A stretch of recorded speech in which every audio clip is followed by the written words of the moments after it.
Hai hai darling, apa kabar? Semoga happy dan semangat terus ya. Kali ini saya membuat nastar. Saya pernah buat nastar jumbo ya. Bahan-bahannya juga hampir sama, hanya beda di menteganya sekarang lebih banyak daripada margarinnya. Untuk rasa jangan diragukan lagi ya. Dan kali ini saya memberi 3 tips supaya nastar tidak retak-retak dan tidak mengembang, dan tips olesan yang kinclong. Tapi sebelum lanjut nonton, tolong bantu menambah semangat saya dalam mengembangkan channel ini dengan cara subscribe, like, comment, and share. Dan jangan lupa pencet belnya ya. Terima kasih. Tips yang pertama, bahan-bahannya 125 gram mentega, 50 gram margarin.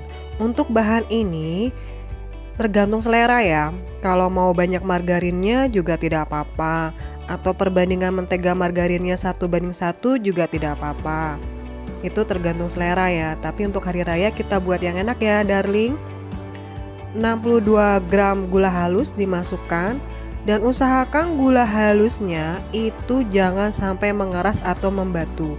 Kalau mengeras, usahakan di blender lagi ya, supaya nanti waktu pengocokannya tidak terlalu lama. Dan masukkan 1 butir kuning telur, dan ini dikocok asal rata ya. Ini tips yang pertama. Pengocokannya jangan terlalu lama atau mengembang, karena kalau mengembang waktu proses manggang nanti kuenya juga ikut akan mengembang. Makanya bisa pecah-pecah atau retak-retak nanti kuenya. Dan masukkan 25 gram susu bubuk, dan ini dikocok asal rata saja juga.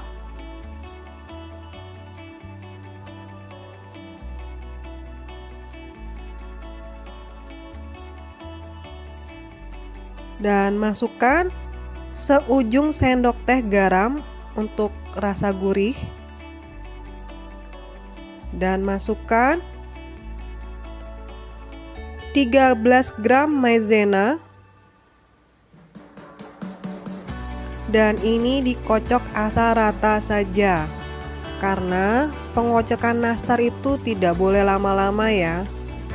Sebenarnya bisa pakai scraper, tapi ini supaya lebih praktis saja saya pakai mixernya.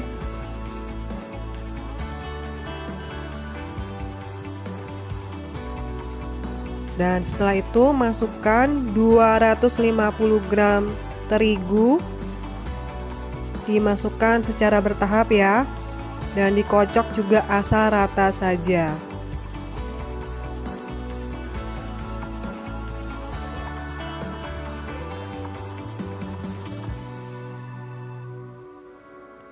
Dan kalau sudah semuanya, bisa kita lanjutkan dengan pakai spatula ya untuk meratakan itu semuanya.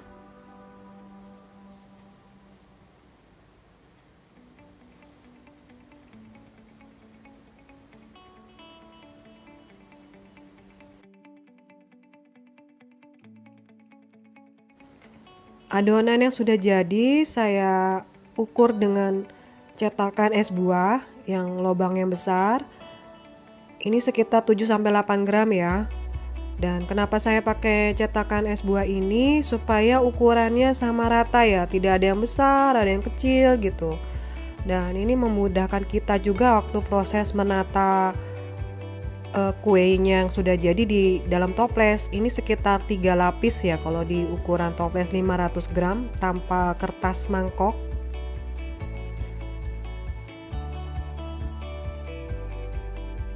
Ini selai nanasnya saya ukur dengan cetakan es buah yang lubangnya kecil. Supaya apa? Supaya rata ya, tidak ada yang pilih kasih, ada yang banyak, ada yang sedikit isiannya. Dan tips kedua untuk nastar tidak retak-retak yaitu pilihan di selai nanasnya. Kalau nanasnya masih basah atau berair, itu yang menyebabkan kue retak-retak. Kenapa? Waktu proses manggang, selai nanasnya itu mengeluarkan proses juicy. Proses juicy itu mengeluarkan air kembali di waktu proses manggang. Itu yang menyebabkan kue retak-retak. Dan satu lagi, dan kue akan terus lembab karena basah ya. Itu yang menyebabkan kue tidak tahan lama atau mudah berjamur nantinya. Dan kalau mau beli nanas yang sudah jadi, yang masih berair, bisa dimasak lagi sampai pas kekeringannya ya. Atau bisa dilihat di video selai nanas saya yang saya beri linknya di atas dan di akhir video ini ya. Ini adonannya kita isi dengan isian selai nanas. Selai nanasnya tuh yang pas ya kekeringannya, dan jangan terlalu kering juga. Kalau terlalu kering nanti juga dipanggang nanti tambah kering banget kayak seperti dodol ya. Dan ini kita lihat ya adonan kulitnya, kalau kita bulat-bulatkan dia halus lembut, nah itu berarti adonannya pas. Kalau susah dibentuk terus masih retak-retak waktu kita bulat-bulatkan, berarti ada sesuatu yang kurang di adonannya, entah itu margarin atau menteganya atau kebanyakan tepung atau bagaimana. Nah, itu berarti ada yang tidak pas. Kalau pas itu adonannya mudah dibentuk dan waktu dibentuk itu halus ya. Ini adonannya sudah semua dibulatkan sama rata ya, tidak ada yang besar atau terlalu kecil.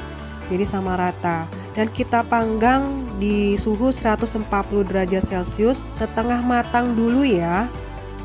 Selagi proses panggang, kue nastarnya sampai setengah matang, kita bisa buat olesannya. Olesan yang kinclong itu bahan-bahannya dari 2 kuning telur, 2 sendok teh creamer kental manis, dan 2 sendok makan minyak goreng. Dan itu dikocok sampai rata. Apabila masih terlalu kental, kita bisa saring ya, supaya waktu mengoleskannya itu hasilnya jadi lebih halus dan lembut ya.